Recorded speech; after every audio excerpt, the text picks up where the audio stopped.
Bismillahirrahmanirrahim. Assalamualaikum warahmatullahi wabarakatuh. Innal hamdalillah nahmaduhu wa nasta'inuhu wa nastaghfiruh wa na'udzu billahi min shururi anfusina wa sayyiati a'malina. Man yahdihillahu fala mudilla lahu wa man yudlil fala hadiya lahu. أشهد أن لا إله إلا الله وحده لا شريك له وأشهد أن محمدا عبده ورسوله الذي لا نبي بعده يا أيها الذين آمنوا اتقوا الله حق تقاته ولا تموتن إلا وأنتم مسلمون يا أيها الناس اتقوا ربكم الذي خلقكم من نفس واحدة وخلق منها زوجها وبث منهما رجالا كثيرا ونساء واتقوا الله الذي تساءلون به والأرحام إن الله كان عليكم رقيبا يا أيها الذين آمنوا اتقوا الله وقولوا قولا سديدا يصلح لكم أعمالكم ويغفر لكم ذنوبكم ومن يطع الله ورسوله فقد فاز فوزا عظيما أما بعد فإن أصدق الحديث كتاب الله وخير الهدى هدى محمد صلى الله عليه وسلم وشر الأمور محدثاتها وكل محدثة بدعة وكل بدعة ضلالة وكل ضلالة في النار. Ma'asyiral muslimin jamaah salat maghrib rahimani wa rahimakumullah. Alhamdulillah, terus kita bersyukur kepada Allah Subhanahu wa taala yang masih memberikan kepada kita nikmat kehidupan, kemudian nikmat kesehatan, nikmat kesempatan, dan nikmat petunjuk di atas sunnah Nabi sallallahu alaihi wasallam yang mulia. Dan kita berharap semoga Allah Subhanahu wa taala menjadikan kita orang-orang yang istiqomah di atas manhaj nubuwah sampai kita meninggal dunia. Amin ya rabbal alamin. Salawat dan salam terus kita hadiahkan kepada Nabi kita Muhammad sallallahu alaihi wasallam, keluarga beliau, sahabat-sahabat beliau, dan orang-orang yang senantiasa istiqomah di atas manhaj Nabi sallallahu alaihi wasallam sampai hari kiamat. Taib, sebagaimana tema kita di malam hari ini adalah kubah langit. Kubah langit. Kalau di dunia ada nggak kubah? Banyak ya, banyak kubah di dunia ini. Dan identik dengan apa? Masjid. Ya, identik dengan masjid.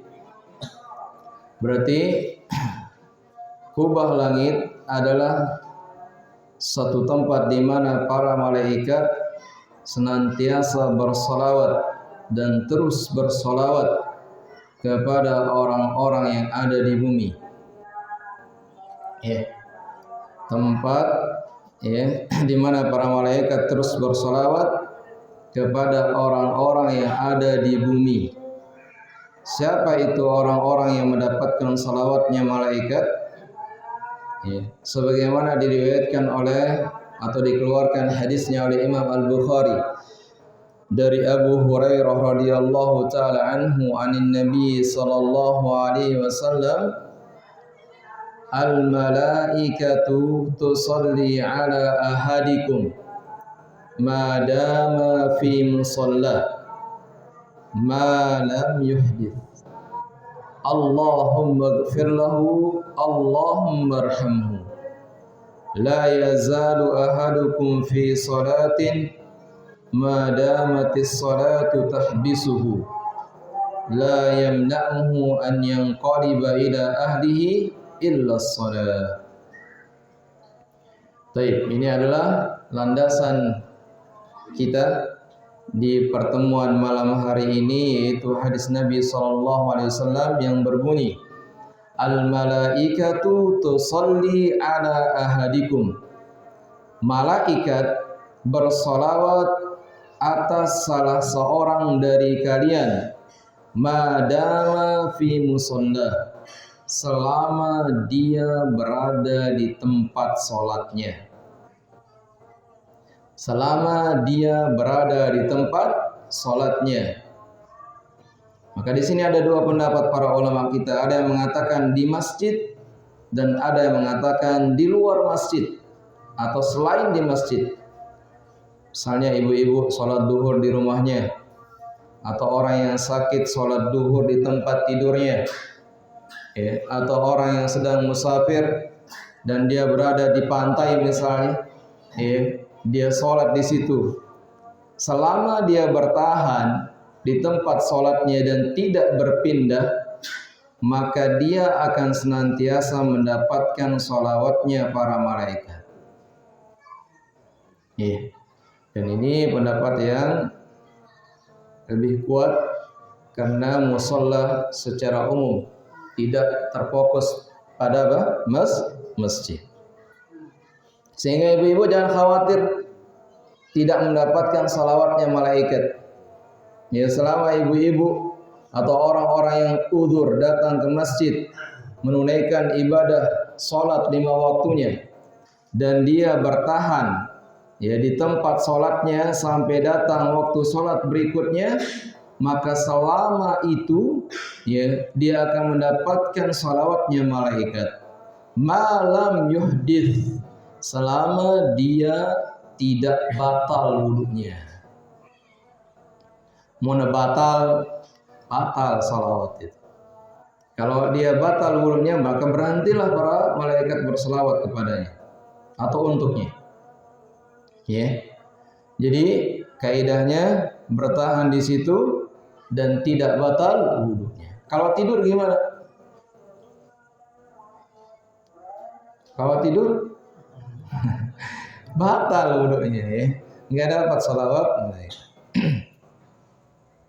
Baik, apa itu salawatnya malaikat? Yaitu doa mereka, Allahumma ghfir lahu, Allahumma arhamhu. Ya Allah, ampunilah orang tersebut dan kasihanilah dia. Subhanallah ya, enak banget kita dapat doanya malaikat. Doanya malaikat itu pasti makbul, dikabulkan oleh Allah Subhanahu wa taala. Ya. Karena malaikat itu apa? La ya'sunallaha ma amarahum wa yaf'aluna ma yu'marun. Ya, malaikat tidak pernah bermaksiat kepada Allah walau sesaat. Dan inilah rahasia kenapa doa mereka dikabulkan oleh Allah Subhanahu wa taala. Karena salah satu yang menghalangi doa kita dikabulkan oleh Allah adalah apa? Maksiat kita. Dosa yang kita lakukan. Ya. Bahkan mungkin jauh ya doa kita dikabulkan oleh Allah Subhanahu wa taala karena banyaknya dosa-dosa yang kita miliki. Ya, termasuk di dalamnya adalah memakan harta yang haram.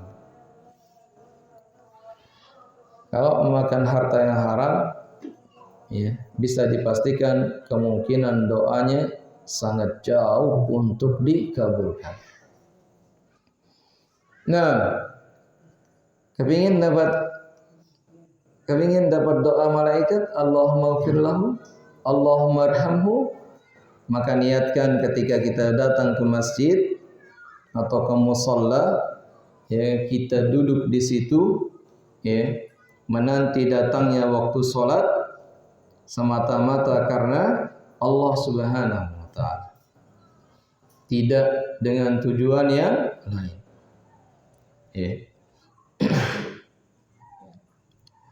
La yazalu ahadukum fi salatin madamatis salatu tahbisuhu.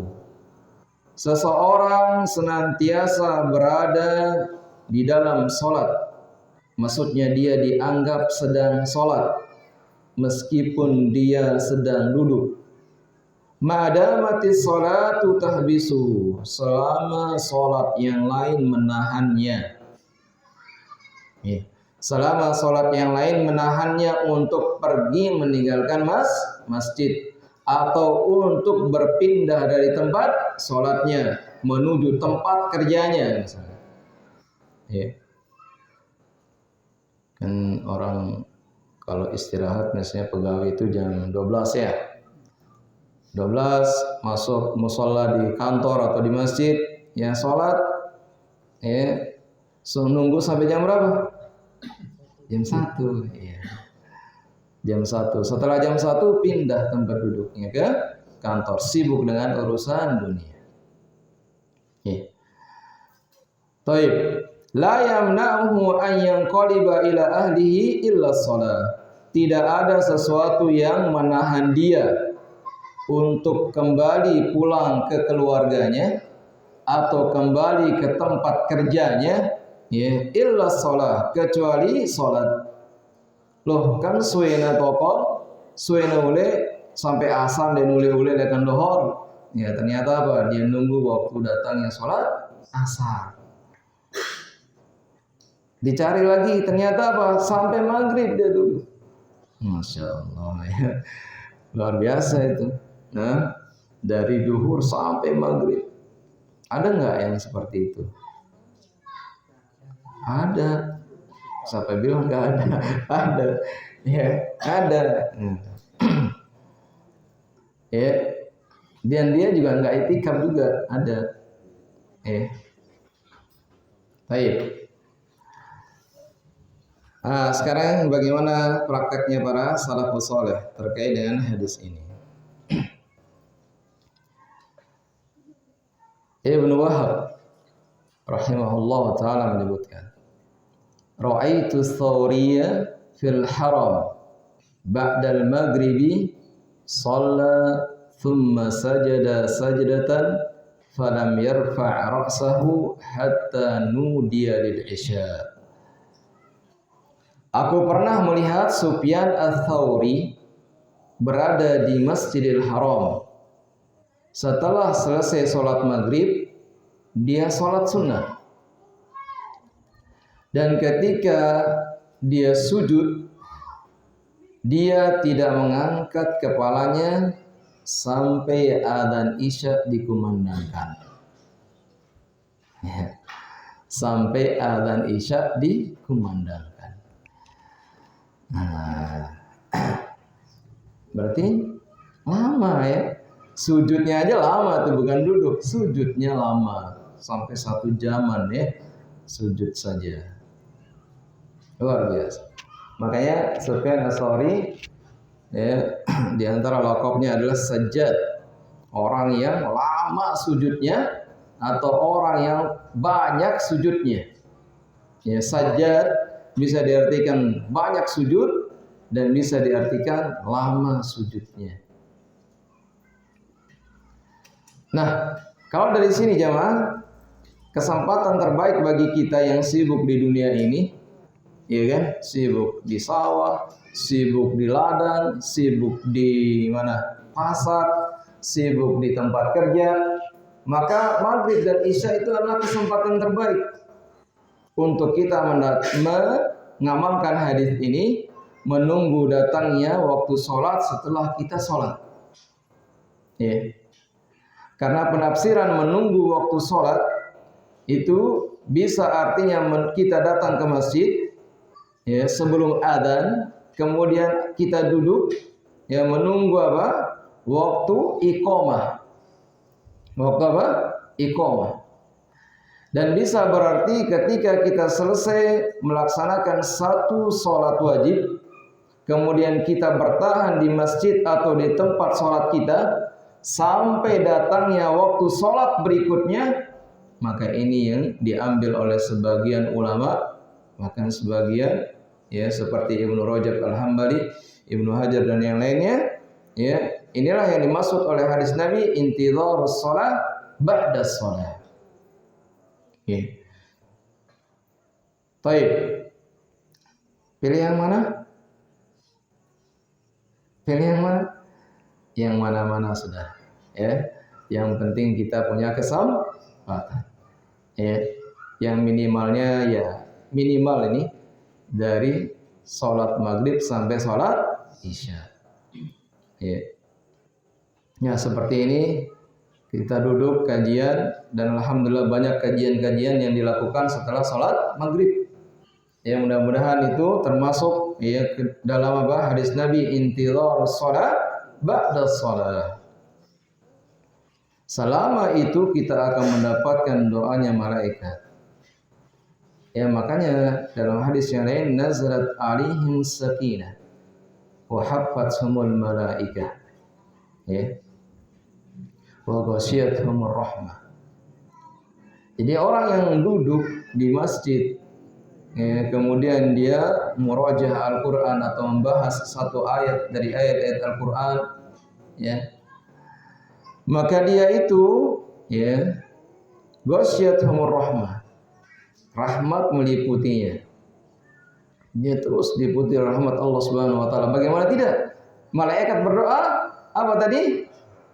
Allahumma hamhu. Ya Allah, kasihanilah dia, rahmatilah dia. Makanya apa? Ghasyiyatuhum rahmah. Dia diliputi oleh rahmat Allah Subhanahu wa taala selama dia duduk di situ.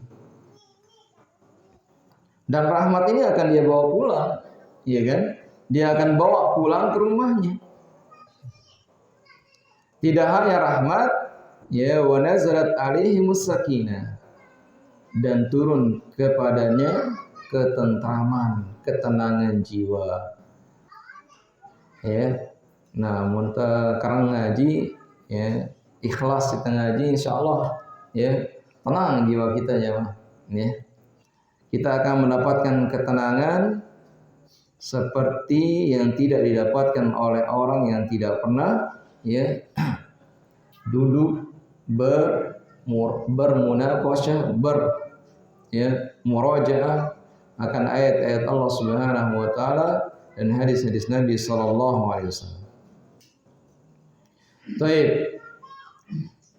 Wa yubahim bihimul malaikah, dan Allah Subhanahu wa taala akan ya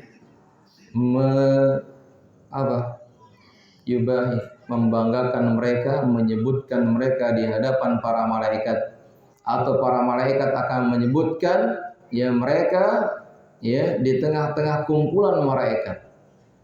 Ya, orang-orang yang hadir di situ akan disebut di kumpulan para malaikat. Baik. Ini Sufyan Ats-Tsauri. Ya. Yang lain ada enggak? Ada. Ibnu Rajab rahimahullah taala menyebutkan, in kanal abdu kullama shalla salatan jalasa yantadhiru ma ba'daha istaghraqa amruhu bit ta'ati wa kana dhalika bimanzilati ribati fi sabilillahi azza wa jalla. Apabila seorang hamba setiap kali dia selesai sholat, ya, setiap kali dia selesai sholat, jalasa, duduk, yantadhiru ma ba'daha, menunggu sholat berikutnya, ya, menunggu sholat berikutnya. Kayak tadi, duduk setelah sholat maghrib menunggu datangnya sholat isya. Duduk setelah sholat duhur menunggu datangnya sholat asar. Duduk setelah sholat asar menunggu datangnya waktu maghrib. Nah, orang yang seperti ini, kata Ibnu Rajab, istaghraqa umruhu bit ta'ah, dia telah menghabiskan waktunya dalam ketaatan. Dalam ketaatan. Ya, duduk loh ya. Duduk sambil tidur apa duduk sambil zikir? Duduk sambil ibadah, ya. Duduk sambil ibadah. Kalau ngobrol, maka obrolan ini ada dua. Obrolan yang mendatangkan kebaikan dunia dan akhirat, dan obrolan yang mendatangkan keuntungan materi di dunia. Obrolan yang mendatangkan keuntungan materi, bisnis misalnya, Ya. Maka ini kata sebagian ulama makruh, dibenci. Ya, dibenci. Ya. Tidak lontong. Tidak laku. Ya. Ya, jadi dia bisnis terus bicaranya di masjid. Maka ini makruh, ya kata sebagian ulama makruh.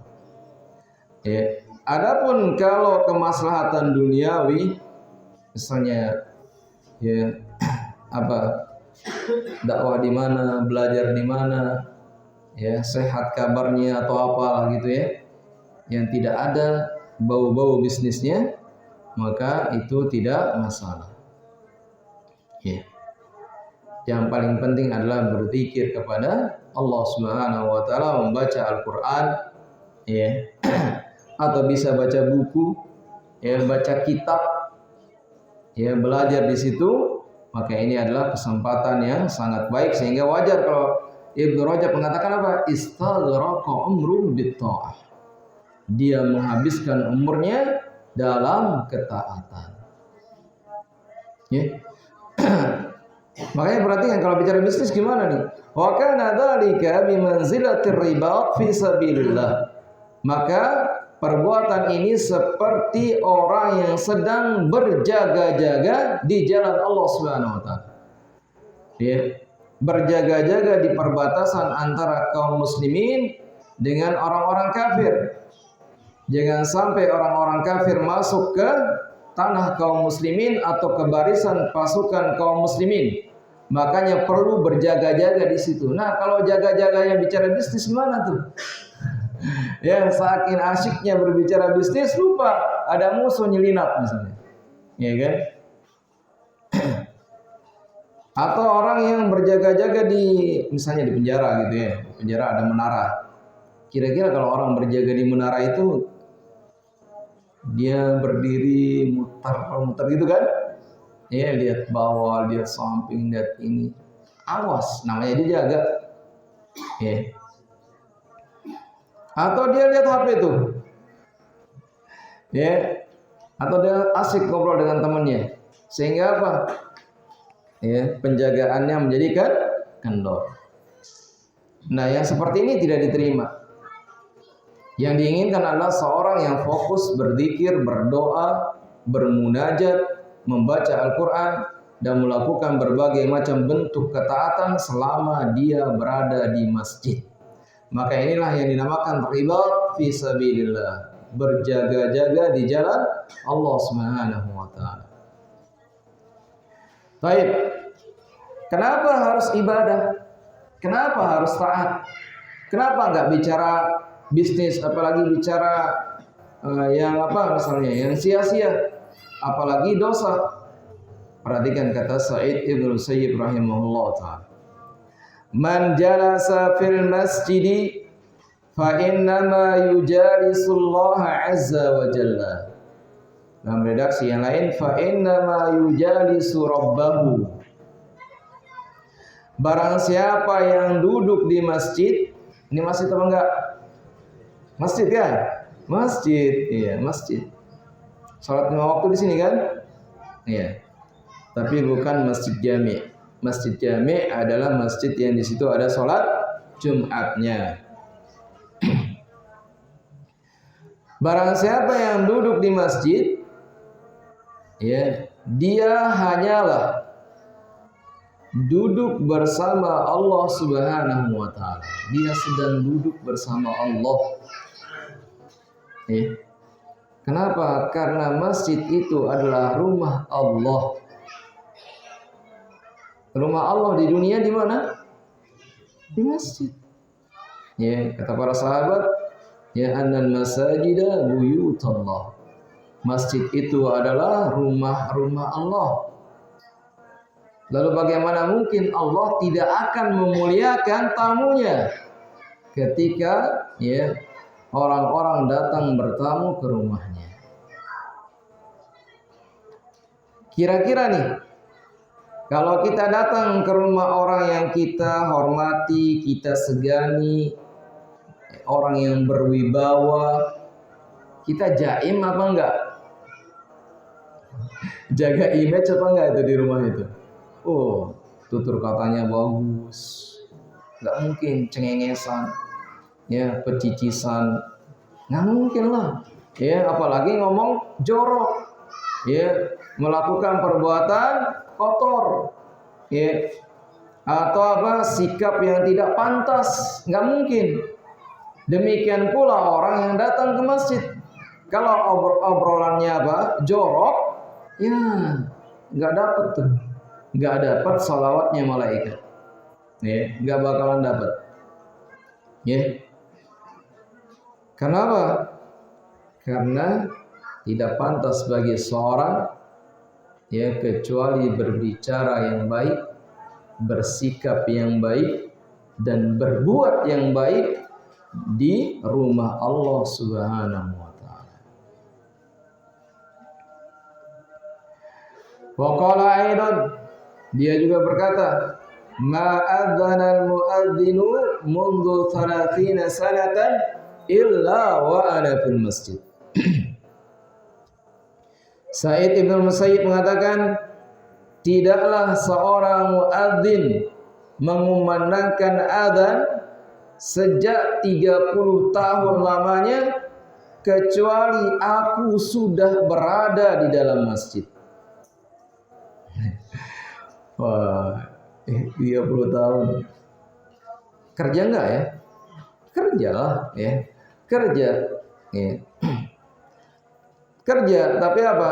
Di manage waktunya sehingga sebelum muadzin itu adzan dia sudah ada di masjid.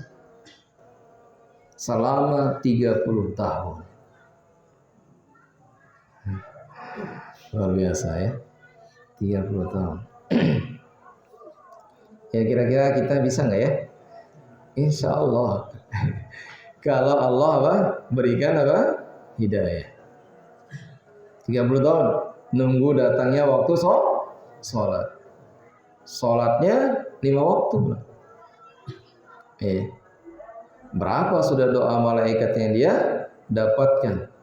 Kalau sebelum muadzin datang dia sudah datang duluan. Ya. Ya seperti ini kesempatan untuk mendapatkan apa? Kebaikan-kebaikan sangatlah besar. Ya sebagaimana misalnya dia sudah berada di masjid kemudian muadzin adzan, dia ikuti apa yang diucapkan oleh muadzin, maka ini kesempatan baginya untuk masuk surga. Ya, dakhalal jannah. Ya. Atau dia mengucapkan wa ana asyhadu an la ilaha illallah wahdahu la syarikalah wa asyhadu anna Muhammadan abduhu wa rasuluhu raditu billahi rabba wa bil islami dina wa bi Muhammadin sallallahu alaihi wasallam nabiyya, maka ghufira lahu ma taqaddama min dzambihi, diampunilah dosa-dosanya yang telah lalu. Dan ini tidak akan bisa dilakukan kecuali oleh orang yang benar-benar siap untuk mendengarkan itu. Ya. Banyak yang didapatkan. Insyaallah. Allahumma barik. Baik. Kalau tadi ya, Sufyan Ats-Tsauri sujud dari sejak sholat maghrib ya, habis sholat maghrib sampai sholat isya. Ada tabi'in yang lain ya, Taus bin Kisan rahimahullah ta'ala, dia kalau habis sholat asar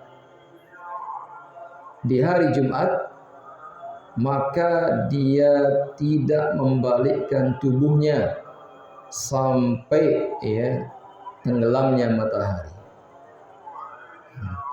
Ya, jadi dia duduk tuh dari asar sampai tenggelamnya matahari.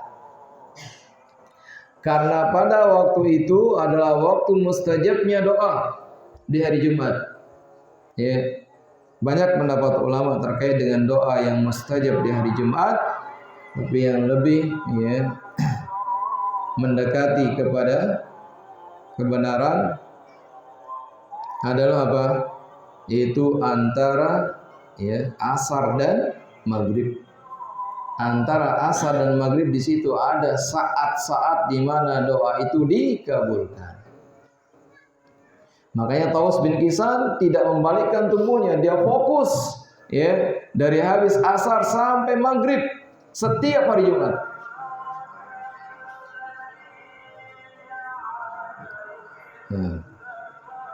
Baik, ini antara asar dan maghrib. Ada antara subuh dan hampir zuhur. Duduknya antara subuh sampai ya hampir zuhur. Dan kalau bisa sampai zuhur. Yaitu apa yang dilakukan oleh Ibnu Taimiyah rahimahullah ta'ala. Ibnu Qayyim rahimahullah ta'ala bercerita, hadartu Syekhul Islam Ibnu Taimiyah marratan 'alal fajri. Aku pernah mendatangi Syekhul Islam Ibnu Taimiyah satu waktu setelah sholat fajar. Apa yang dilakukan setelah sholat fajar? Jalasa yadhkurullah ta'ala ila qaribin min tisafin nahar. Dia duduk berzikir kepada Allah Subhanahu wa taala sampai hampir zuhur. Intisafun nahar itu pertengahan siang. Pertengahan siang itu kapan? Zuhur. Ya kan? Hampir zuhur. Tsumma tafata ilayya, kemudian dia menoleh kepadaku wa qala hadhihi ghadwati walau lam ataghadda saqatat quwwati. Ini adalah ya makan siangku atau sarapanku, dan bila aku tidak sarapan seperti ini, saqatat quwwati, maka kekuatanku akan jatuh. Aku tidak memiliki kekuatan.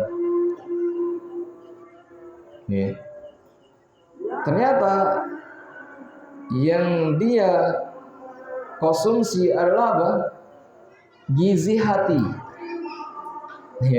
Gizi hatinya, ruhnya. Sehingga kalau ruh itu kuat, jasad yang lemah pun menjadi kuat.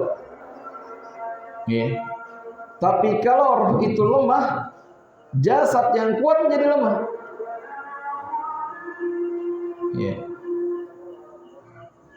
Seperti ada orang yang dia cacat, hanya bisa di atas tempat tidur, tapi hafal Al-Quran. Jadi wartawan, bisa di atas kursi roda aja tuh sambil tiduran.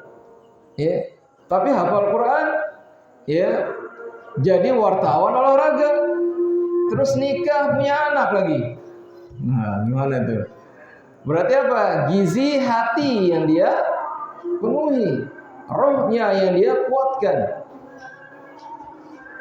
Ada juga yang kemarin itu, dia setengah badan tubuhnya, tidak punya kaki. Dia berjalan, mendaki, bermain bola, bermain apa dengan tangannya.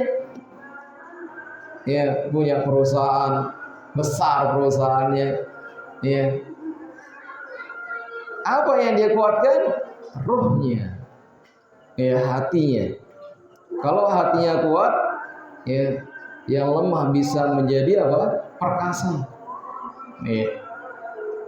Makanya Ibnu Taimiyah rahimahullah ta'ala, di samping dia berdakwah, dia mengajak orang berjihad di jalan Allah Subhanahu wa ta'ala. Melawan Tartar, melawan suku Mongol. Diajak orang berjihad. Rohnya luar biasa. Dan dia sering keluar masuk penjara. Sering keluar masuk penjara. Kenapa? Karena banyak orang yang hasad kepadanya. Apalagi orang-orang sufi. Musuh-musuh dakwah. Dibuat fitnah, masukkan penjara. Keluar lagi, tetap berdakwah, dimasukkan penjara lagi karena fitnah. Kenapa bisa keluar masuk penjara? Kuat. Ini dia nih rahasianya, rohnya, ya, rohnya yang diperkuat. Ya. Kalau seperti ini gizi rohaninya, aduh, luar biasa kan? Dari pagi sampai duhur zikir terus. Dan zikirnya orang yang paham beda dengan zikirnya orang yang tidak paham. Ya kan? Kekuatan yang dia dapatkan berbeda dengan kekuatan orang yang tidak memahami zikirnya.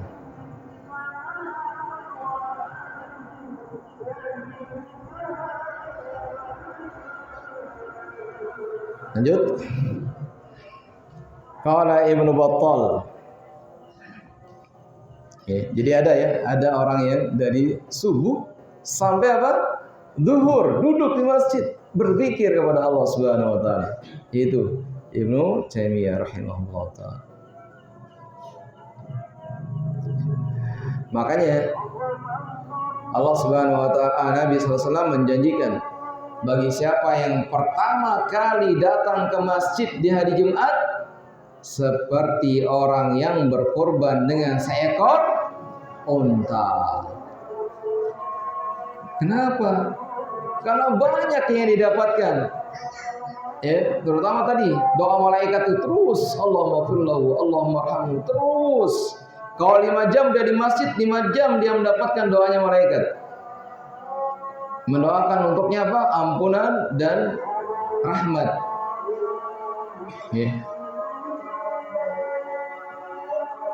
Dan dia dianggap sedang melaksanakan apa? Sholat. Seperti orang yang berkorban dengan unta. Berapa orang yang akan dapat daging unta kira-kira? Banyak kan? Banyak. Ya, banyak. Kalau orang berkorban unta, mungkin sapi 2, ya kan? 3, 4 atau 5 baru bisa menyamai 1 ekor unta yang gemuk, yang besar. Dan sapinya juga harus besar juga, gitu ya. Nah, seperti itulah banyak manfaat yang didapatkan. Seperti orang yang berkorban unta, banyak manfaat yang diberikan kepada orang lain. Insya Allah hari raya kurban tinggal sebulan lagi. Nah, Ibnu Battal rahimahullah taala mengatakan man kana katsiraz dzunub wa arada an yahattaha Allahu anhu bi ghairi ta'ab. Barang siapa yang banyak dosanya. Nah, kita ini banyak dosa apa sedikit dosanya? Banyak dosa kita ya, banyak. Banyak. Barang siapa yang banyak dosanya dan ingin supaya Allah mengampuni dosa-dosa itu tanpa dia harus berlelah-lelah, bercapek-capek melakukan amal ibadah, fal yagtanim mulazamata musallahu ba'da shalah. Maka hendaknya dia memanfaatkan meraih keuntungan yang besar dengan senantiasa berada di tempat sholatnya setelah dia selesai sholat. Nggak nyerap-nyerap sugul dengan masjid, nggak nyerpak pergi ke tempat yang lain. Atau ibu-ibu, ibu-ibu nih baru selesai sholat, assalamualaikum, assalamualaikum, langsung ke dapur tuh. Oh, tadi lagi masak air, lupa dimatiin. Repot, ya kan? Jadi ibu-ibu kalau sholat, matikan itu semua. Ya, kompornya matiin. Ya, kalau lagi goreng matiin. Ya, lagi ngangetin matiin. Matikan semua. Ya. Kenapa? Karena kalau nyala itu mengganggu sholat. Ya, ibu ya, ganggu sholat. Kalau enggak terganggu sholatnya, ya minimal setelah sholat langsung dia ke dapur tuh. Akhirnya nggak zikir, atau lupa dia zikir, zikirnya sebentar. Makanya matikan itu, ya, sehingga apa? Ketika selesai sholat, dia apa? Bisa, ya, bersantai dengan zikir kepada Allah Subhanahu wa taala. Dan kesempatan itu, ya, adalah dimanfaatkan agar para malaikat terus, ya, mendoakan ampunan dan rahmat untuknya. Ya kan? Netulah lelah-lelah. Netulah apa ya nyugulang kepeng 1 miliar untuk sedekah. Ada nampunin dosa anda. Ya, tokol oleh masjid, duduk di masjid atau duduk di tempat sholat, berzikir, ya, kemudian baca Al-Quran misalnya selama mungkin, kalau tidak ada kesibukan, ya. Jangan-jangan nanti suaminya pulang. Ya, ini mana ini belum jadi, belum siap apa-apanya ini. Ternyata lagi khusyuk zikir misalnya. Ya, kalau suaminya pengertian sih nggak masalah. Ya, tapi kalau suaminya marah-marah setelah itu, ya. Nah, ini kesempatan bagi orang yang banyak dosa, bagi kita yang banyak dosa, kita perbanyak duduk di masjid atau duduk di tempat sholat kita berlama-lama, sehingga apa? Terus kita mendapatkan doa dari malaikat berupa permohonan ampun dan rahmat untuk kita semua. Ya. Fayalaha min julusin la yuqaddaru bi thaman. Maka aduhai, ini adalah duduk yang tidak bisa dihargakan. Mau dihargain berapa? Ya, duduk seperti itu. Misalnya ada proyek nih 1 M, tapi banyak dosa. Kira-kira pilih mana? Pilih duduk di tempat sholat, ya, berlama-lama, atau apa? Milih proyek itu. Kira-kira pilih mana jemaah?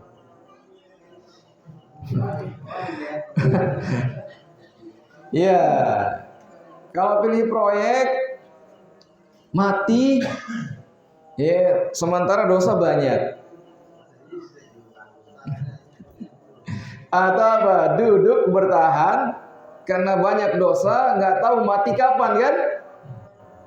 Maka pilih yang duduk, bukan pilih proyek. Nah, ini kalau kita apa? Al-Qayyis kata Nabi, man dana nafsahu, ya, wa amila lima ba'dal maut. Barang siapa yang mendekatkan dirinya kepada Allah dan beramal untuk hari kematiannya, bukan untuk dunianya, tapi hari kematiannya. Inilah Al-Qayyis yang cerdas. Ya, kadang-kadang kan kalau kita lagi kuat iman, cerdas kita. Ya kan? Kalau imannya lagi lemah nih, ya pilih yang 1 M. Ya kan? Proyek 1 M. Nah. Baik. Terakhir ya, Mas. Ya. Al-jalisu fil masjid wa imaratuhu bi ta'atillah yu'addu mujawiran lillahi ta'ala. Orang yang duduk di masjid dan memakmurkannya dengan berbagai macam bentuk ketaatan, maka dia dianggap sebagai tetangga Allah Subhanahu wa taala. Jadi tetangga Allah itu orang yang memakmurkan masjid. Ya, meskipun rumahnya Solo di Surabaya, datang ke Lebak sini, dia apa? Dianggap memakmurkan masjid. Ya. Ngejar TPQ, ngejar ini dan itu, ya. Rasulullah SAW bersabda, Innallaha la yunadi yaumal qiyamati aina jirani aina jirani. Sesungguhnya Allah Subhanahu wa taala menyeru pada hari kiamat, memanggil pada hari kiamat. Bukan berarti Allah tidak tahu, ya, tapi Allah Maha tahu. Aina jironi, aina jironi. Mana tetanggaku? Mana tetanggaku? Allah punya tetangga. Apakah tetangganya yang dekat ke rumahnya di masjid, atau sering keluar masuk masjid tapi tidak berzikir kepada Allah Subhanahu wa taala, ya? Atau rumahnya dekat dengan masjid tapi tidak pernah hadir di masjid? Apakah ini tetangga Allah? Karena apa? Karena rumahnya dekat dengan rumah Allah. Ya. Qala fataqulul malaikatu, malaikat bertanya, Rabbana, wahai Rabb kami, man yang bagi an yujawiraka, siapa yang ya, layak menjadi tetanggamu? Siapa yang layak menjadi tetanggamu? Kata Allah Subhanahu wa taala, aina ummarul masajid. Aina ummarul masajid. Mana dia orang-orang yang memakmurkan masjid.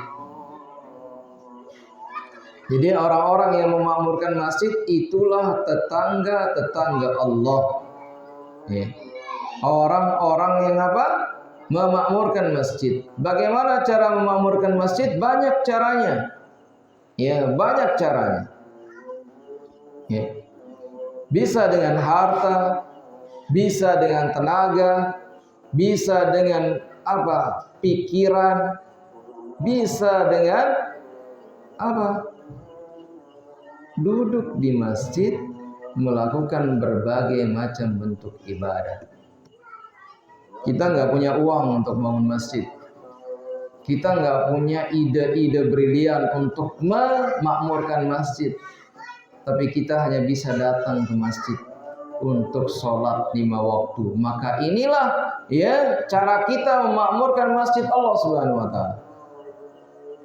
Ya. Maka dengan demikian kita berharap semoga kita adalah tetangga-tetangga Allah pada hari kiamat kelak. Ya.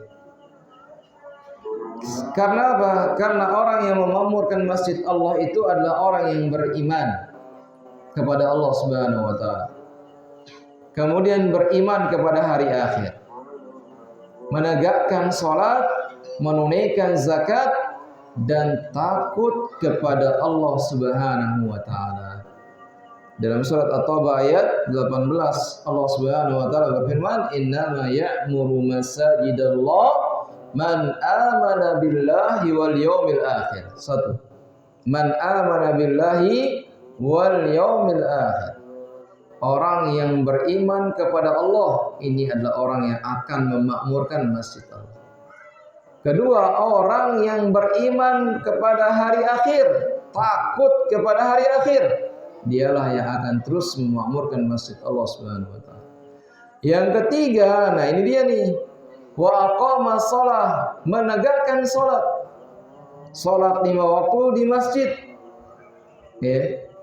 Dan orang yang salat 5 waktu di masjid termasuk orang yang memakmurkan masjid Allah Subhanahu wa taala. Yang keempat, wa ataz zakah, orang yang membayar zakat hartanya. Zakat mal. Ya, kalau zakat fitrah semua orang wajib kecuali yang tidak mampu. Ya. Kenapa semuanya wajib? Karena zakat fitrah berkaitan dengan puasa. Untuk membersihkan apa? Puasanya dari kesia-siaan saat dia berpuasa kepada Allah Subhanahu wa taala. Makanya diwajibkan zakat fitrah di akhir. Tuhratan lis-shaimi. Nah, untuk mensucikan orang-orang yang berpuasa minal lagwi war-rafath, dari kesia-siaan dan perkataan jorok yang telah dia ucapkan selama dia berpuasa misalnya. Sementara zakat mal, nggak semua orang punya harta. Banyak orang punya harta tapi tidak semuanya yang wajib zakat. Mungkin hartanya 50 juta, ya nggak wajib zakat. Ya, kalau hartanya 100 juta ke atas, ya wis, ya bayar zakat. Ya, selama setahun wajib zakat. Nah, karena apa? Karena harta yang tidak dizakatkan pada hari kiamat akan datang dalam bentuk seekor ular berkepala botak. Ya, yang akan apa? Apa namanya? Ini mematuknya. Ya, mematuknya. Dan ular yang berkepala botak itu adalah hartanya di dunia yang tidak dia bayarkan zakatnya. Dalam ayat disebutkan ya, dia akan disetrika jibahuhum, ya, apa namanya, keningnya dan punggungnya, ya, oleh apa? Oleh harta yang tidak dikeluarkan zakatnya. Yang terakhir, walam yakhsha illallah, dan orang yang takut hanya kepada Allah Azza wa Jalla, fa'asa ulaika an yakunu minal muhtadin. Maka merekalah ya orang-orang yang mendapatkan apa? Petunjuk dari Allah Subhanahu wa taala. Ya, ini dia penjelasan dari ayat ini. Jadi ayatnya terakhir kita baca. Ya. Baik, jamaah sekalian, ini yang mungkin kita bisa sampaikan di kesempatan hari ini atau malam ini, mudah-mudahan bermanfaat. Ya, wallahu taala. Subhanakallahumma wa bihamdika, asyhadu an la ilaha illa anta, astaghfiruka wa atubu ilaik. Assalamualaikum warahmatullahi wabarakatuh.